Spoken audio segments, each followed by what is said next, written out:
Welcome to the Manuchehri podcast. Over the last 30 years, it has been my joy to assist humanity in aligning with their magnificence so they may heal, discover their natural gifts, and communicate with loved ones living on the other side. May you also experience delight while we dance in the powerful, intuitive world of energy. Let's get going.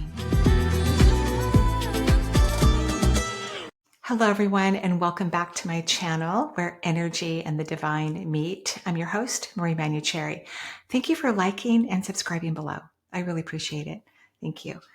Before we go to the phone lines, meaning that I'm going to go answer people's questions, use my intuition. Hopefully we're using our intuition all the time, which requires quiet and relaxation and calmness. Professional psychics rest. I think we have like a history of, and I'm sure there's many others, but one that I can think of, really well, who didn't do a great job of resting. And that was probably Sylvia Browne. I think she was a talented psychic. I think some of her early work was quite lovely, but I don't think she knew how to rest. And resting is so critical, whether you're a professional intuitive or not, because it is through the calm that we get intuition. It's through that calm energy that we receive wisdom that we're seeking, even if we're not aware of what the information is going to be utilized for. Sometimes when you get information and you know how to relax and calm your mind, you may get information that seems like it doesn't fit any area of your life in the moment. But a lot of times the universe will give intuitives and highly sensitive people kind of an early awareness of something so that they can stay centered and aligned when information becomes available to them. Even really happy things can be stressful for people. People are not comfortable always with happiness and joy. They're more comfortable with drama and irritants and frustration. So the universe is always working on our behalf and always delivering information. And if you learn to calm your mind, like I went on a walk with Charles, it was really too hot. I had to walk him on the grass. Great. But it was too hot for both of us, really. And I came home and I just took a little mini nap on the couch. So just know, to help with your intuitive abilities, you have to rest, because the brain needs to go back to its critical consciousness. That is its original format. And that is not about thinking, analyzing, and processing. It's about rest. It's about blankness. It's about space. Everything happens in the nothingness. So today I wanted to talk about Uranus, this big outer planet that's affecting all of humanity starting, I think, tomorrow, as it moves into Gemini for the next 7+ years. And when we get Uranus active, whatever that means to you, you could have Uranus in certain placements in your astrological chart that can show you when it's most active. But we're having a big collective conscious shift where Uranus is leaving Taurus and moving all the way over to Gemini, an air sign. And again, it'll be there for 7 years. But what Uranus does is it brings things to light really rapidly, fast. It's not like Saturn, this slow moving outer planet that definitely teaches well, but it's kind of a slow consciousness to it. Obviously, the time that we spend in Saturn is less. It's about 3 years, but Uranus is fast. It's like, whew. So I'd love for you to be prepared for some quick answers coming in hot. There could be things that you have been annoyed or frustrated about, or things that you've been trying to change or fix for years. Let's say the last 8 years, because Uranus has been in a different part of astrology. And now it's moving into Gemini. And so when there's a shift, when Uranus makes a large shift like that, there can be, and typically is, a lot of new awareness and consciousness. You could wake up one day, like soon, within weeks or months, and have a completely different perception about something. Completely different. Well, let's say you've been working in a job for a long time and you're pretty sure you don't like it, but you're afraid to leave. You're kind of stuck. And I don't really believe anyone's stuck. I think everyone's just working on their own awarenesses at their own pace. And, when we're working through fear and anxiety, it's not a race. But let's say you haven't really liked your job, but you haven't been really honest with yourself about it, and you're not sure what to do. You're afraid of not making enough money, all the things that humans worry about, which is a complete waste of their time, by the way. And now that Uranus is moving into Gemini, you might wake up one day and have the answer and go, oh, yeah, I have to quit this job. I'm going to be fine. Oh, I think I'm going to go back to school, or I'm going to study this, or, oh, I've already had a great career idea all the time, but I just haven't put any energy into it. That's what can happen now that Uranus, and I think it's tomorrow, and anyway, in the next few days, is going to officially move into Gemini for part of this year, and then it will retrograde back into Taurus for a little bit, and then, or the rest of the time, it will be in the sign of Gemini. I'm not a fan of retrogrades. In other words, I know people talk about it a lot, and I happen to love Mercury retrograde. I feel like I get lots of information during the retrograde period. So try not to think of retrograde as really going backwards. Please don't. I think it can be a very valuable and wonderful time. And I think sometimes, like in Uranian energy, when the planet is retrograding, I don't think it really is. It's such a fast planet. It's taking on so much speed.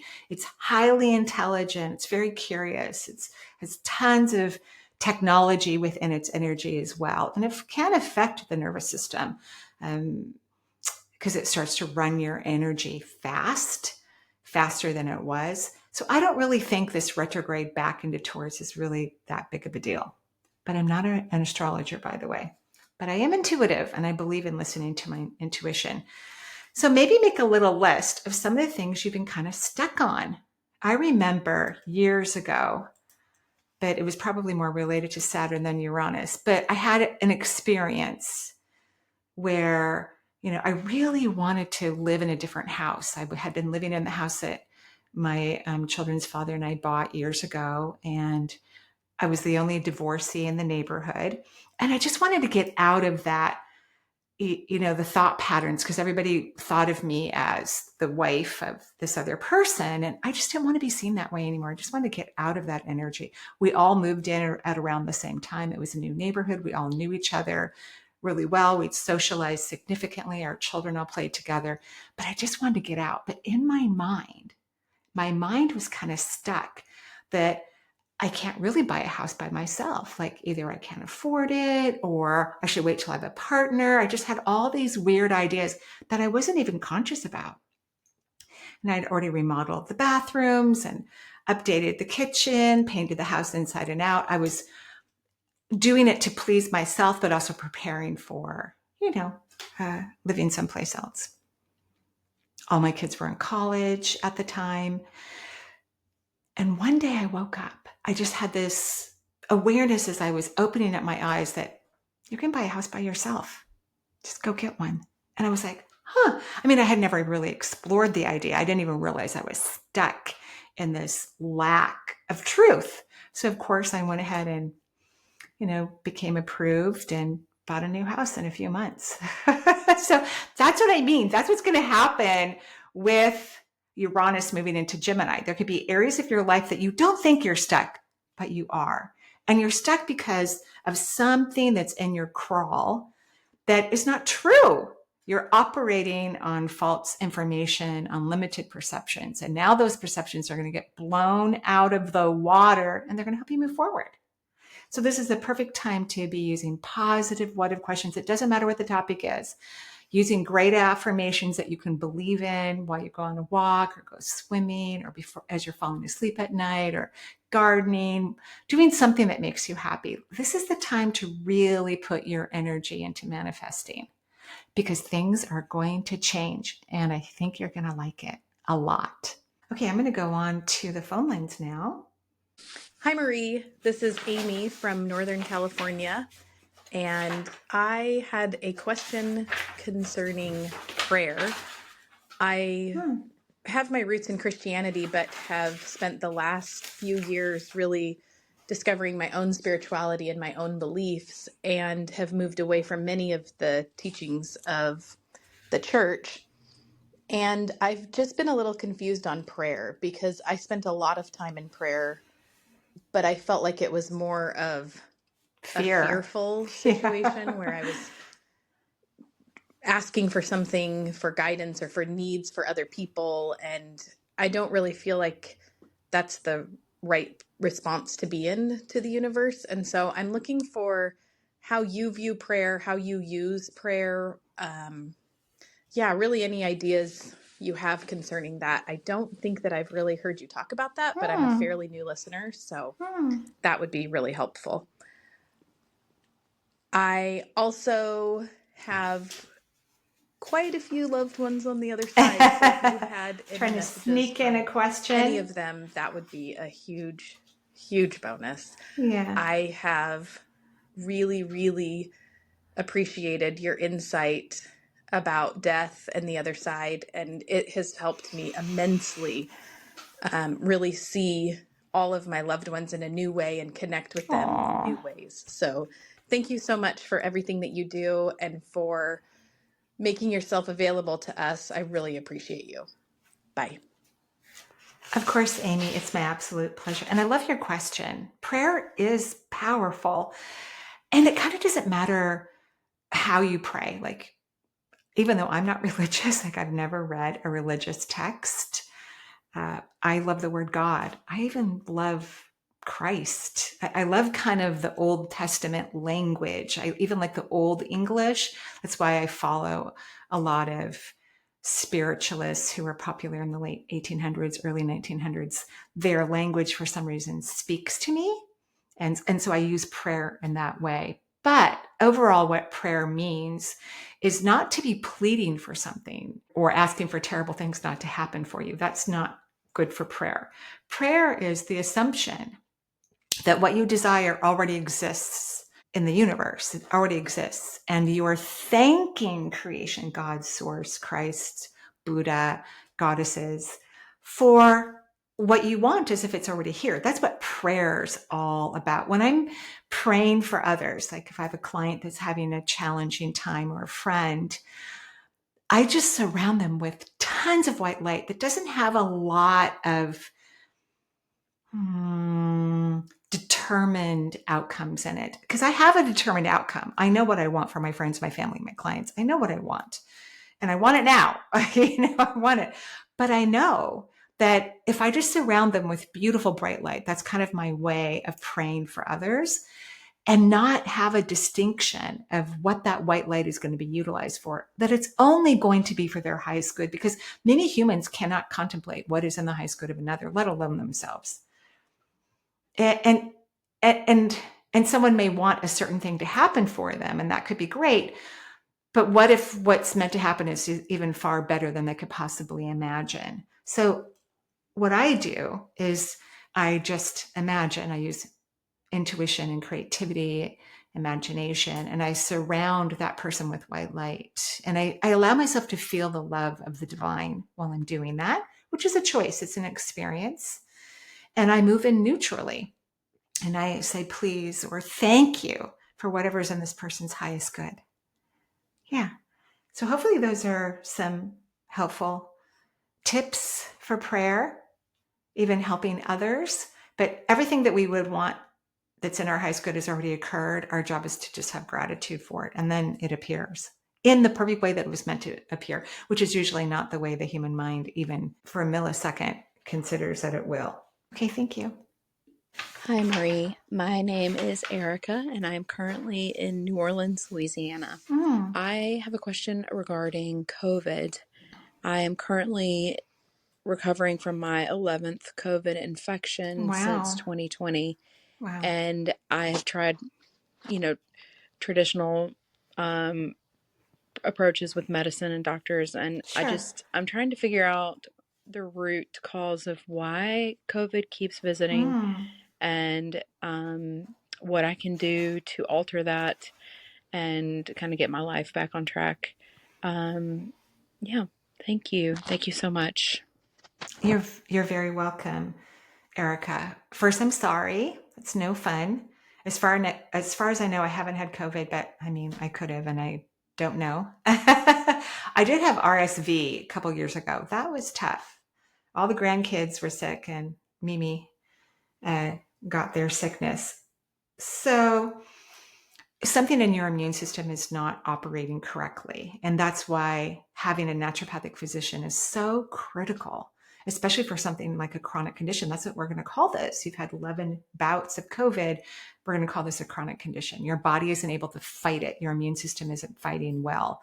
So naturopathic doctors study endocrinology extremely well. And the big picture of studying your cellular activity, your immune system, all your hormones, they're just incredibly brilliant at it. And I'm not saying that modern medicine's endocrinologists aren't, but they don't study it to the degree that naturopathic physicians do. They really study cellular function at a very deep level. That's why when people go get their labs drawn from a naturopath, it's not the same labs typically that modern medicine doctor would draw. In fact, when I go in to get my labs drawn to the phlebotomist, right? And of course, my labs are ordered by a naturopath.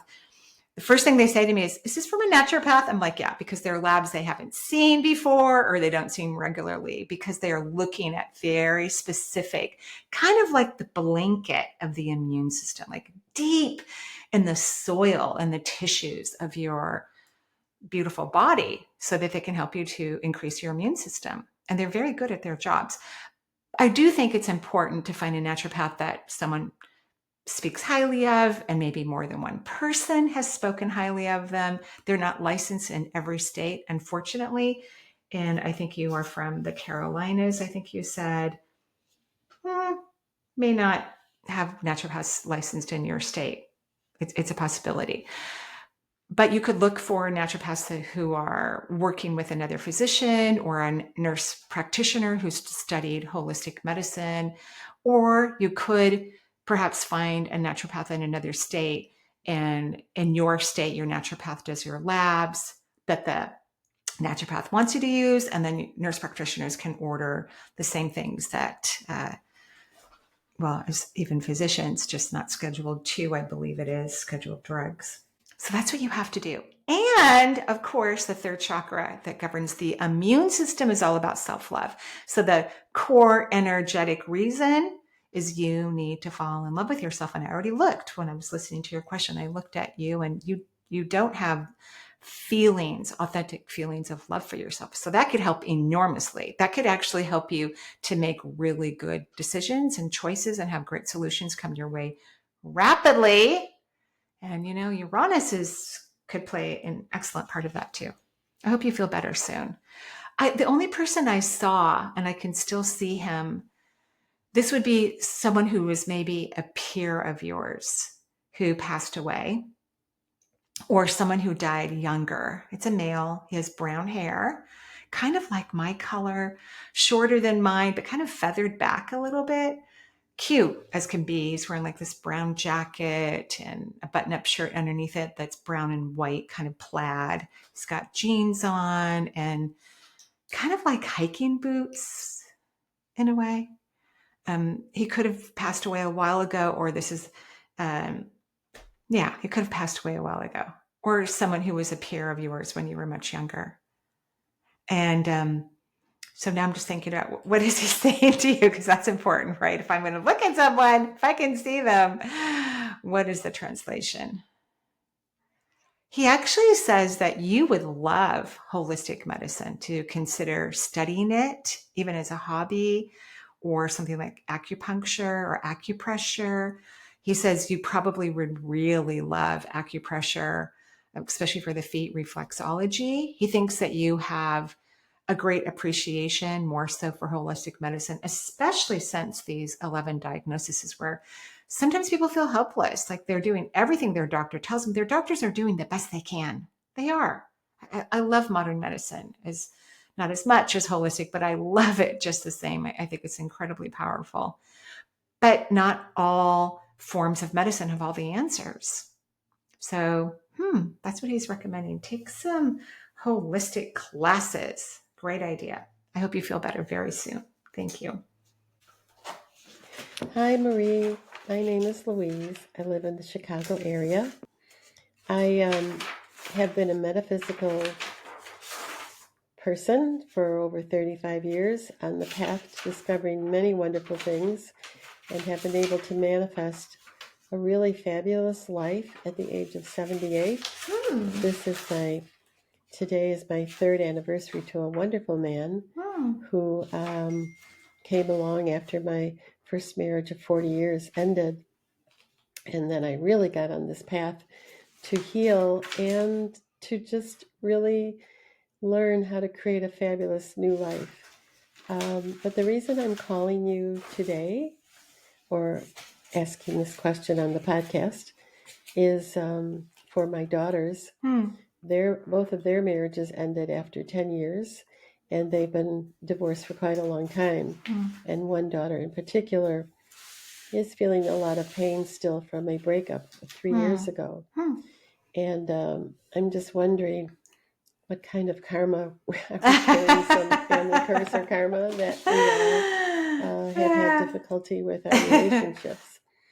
I had a lot to learn about myself, and I'm continually learning new things about relationships. And I just wonder if you have any insight or see anything about my daughters and myself, especially particularly my one daughter who seems not to be able to heal, to get over her terrible breakup, and is really wanting very badly a relationship with a new partner who truly loves her and will stay with her. And any light that you can shed on that, or any way that I can help her. They don't want to hear anymore about my lessons or sending them a YouTube podcast to listen to, or the things that help me. Right. And I find that when you're in a deep place of hurt, it's you're still very resistant to hearing about things that have helped other people, especially if they're your mother. So anyway, I'm looking forward to hearing the answer to this question. Thank you. Thank you, Louise, and thank you for loving your kids so much that you want them to be happy. Just a blessing, I think, for, our children, regardless of their age, to have family members that love them so much and are devoted to them. And I'm so happy you changed your life. What I would do if it were me, luckily my kids are all happily married, I'm so grateful, is I would just surround my daughters with brilliant, bright light. And I would think of them often as just being happy, not what they're happy about, not what brings them joy. Because I can tell you, as a single person, it took me a while to really love being single, but it is truly a true blessing. I'm not saying having beautiful, wonderful relationships isn't, but to be single and have so much freedom, it's like, wow. It's quite remarkable. So if it were me, and if these were my kids, I would be surrounding them, using my imagination to send beautiful white light all around them. And then I would just feel them happy. And I would even say, what if they're happy? And that's about it. I wouldn't spend any more time thinking about it, because when you're connected to someone and you're worried about them, that's a low vibrational connection. It's not good for them. It's not good for you. And then I would tell your daughter, if she's interested, that what will help her, the one daughter in particular, to move or be available for a loving, incredible relationship is to first fall in love with herself. People can only love us to the level we love ourselves. So self-love is critical for a million reasons, but this is one of them. One of the big kahuna reasons is you get people who treat you well and appreciate you and are unconditional in their loving and caring and supportive, all those things that we want in all of our relationships. We all want that. And for her to value being single as much as being in a relationship, because they are both incredible. They're both incredible opportunities for growth and expansion of consciousness. They're different.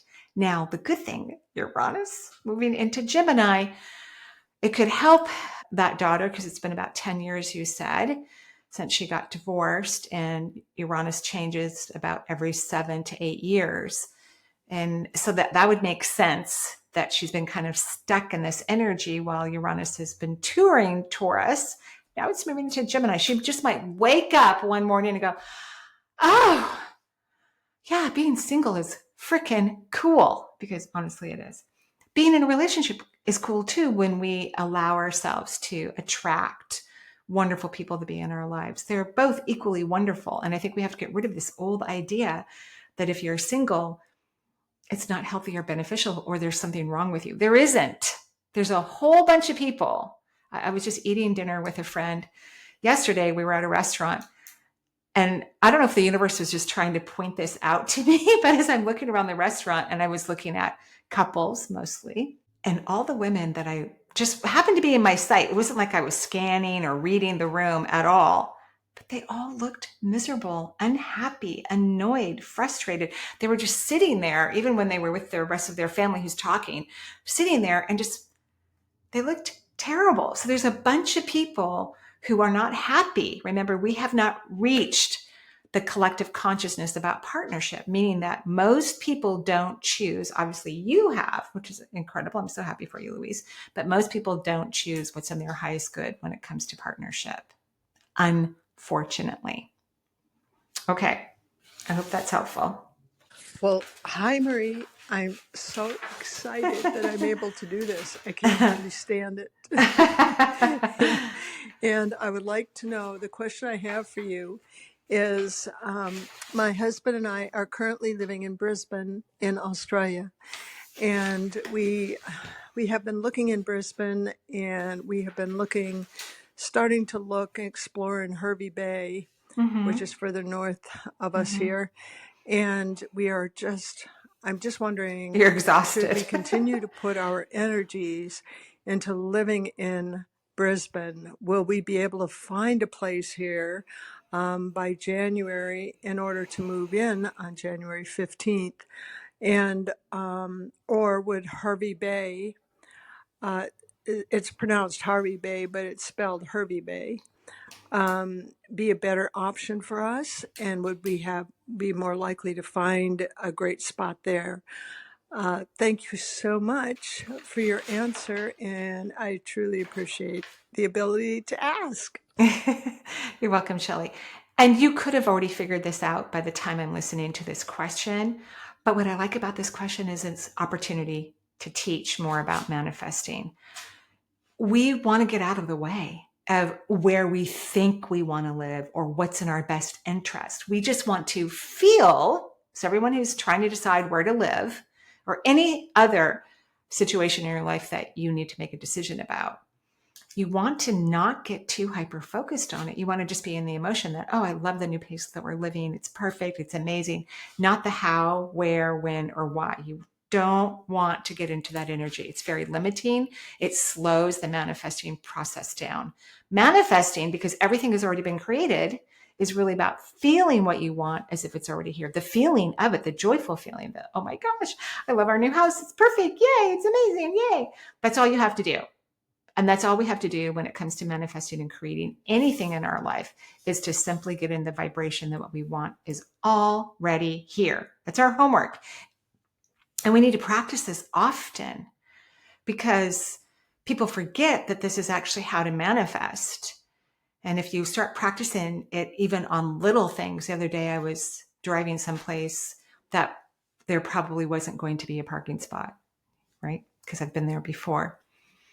And I just felt incredible happiness that, oh, there was a parking spot, not even where it was. Because honestly, I don't care if I have to park a little away. I like to walk. It is one of my favorite things to do. So you got to get out of, oh, the parking spot has to be right next to the building or on the second floor.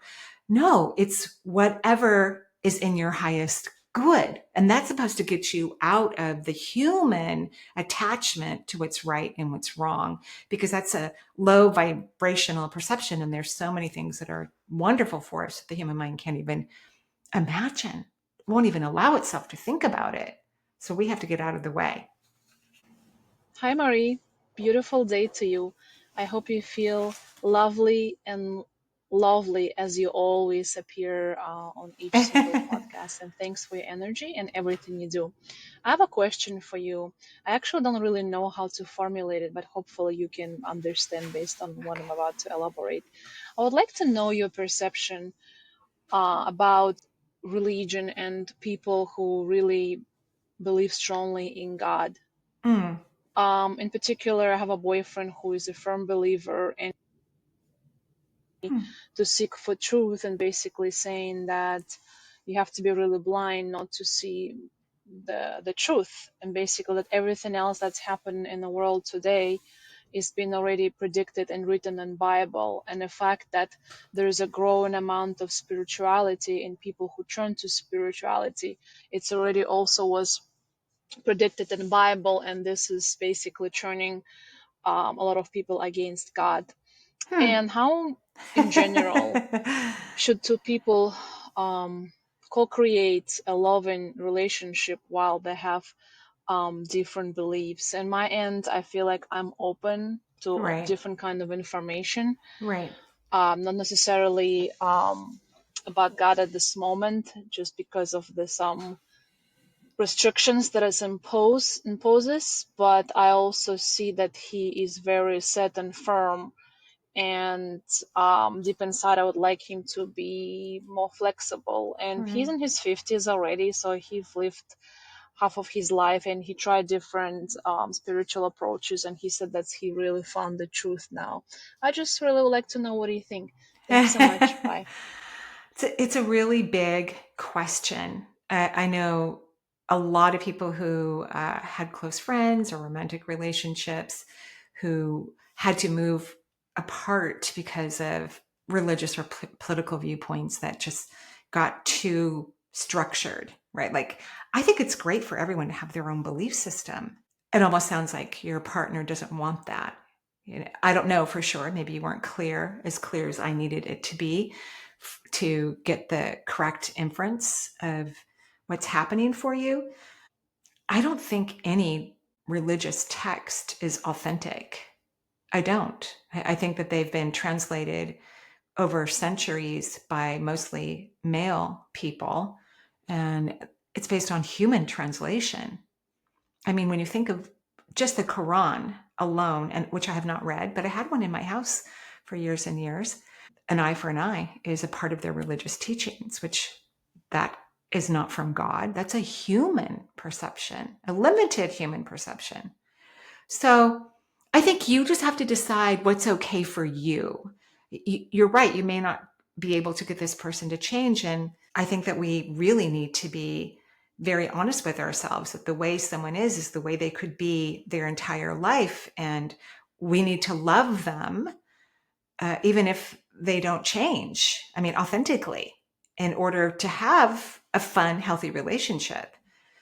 So it sounds like a big conversation that I think you've already been having, but I think you've been trying to get him to change his viewpoints. And I think the question you really need to ask him, and perhaps of yourself, is do you believe that you have the freedom to have your own belief system unchallenged by him, and vice versa? Because I think there are people, couples, family members, friends who can be in relationships that are loving and supportive if we respect each other's belief systems.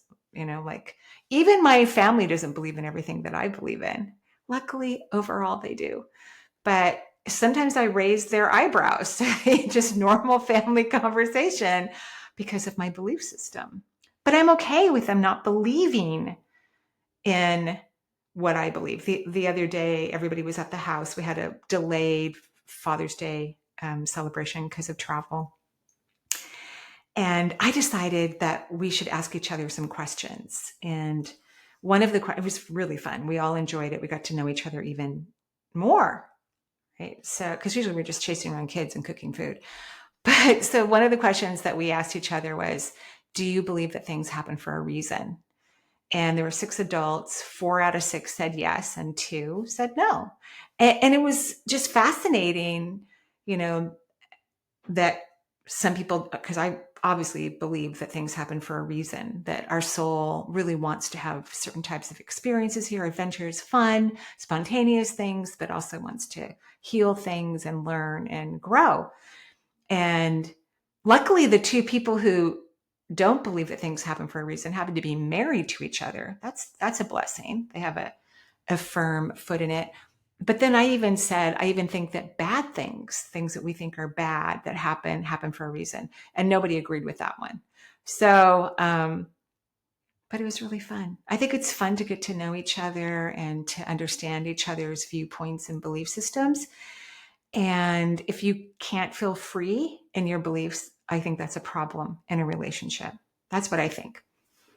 I want to thank everyone for listening to this podcast. Thank you for liking and subscribing below. We have fun things coming up as soon as I return from retreat energy across the pond. I will be doing some fun things here at energyintuitive.com or mariemanuchehri.com.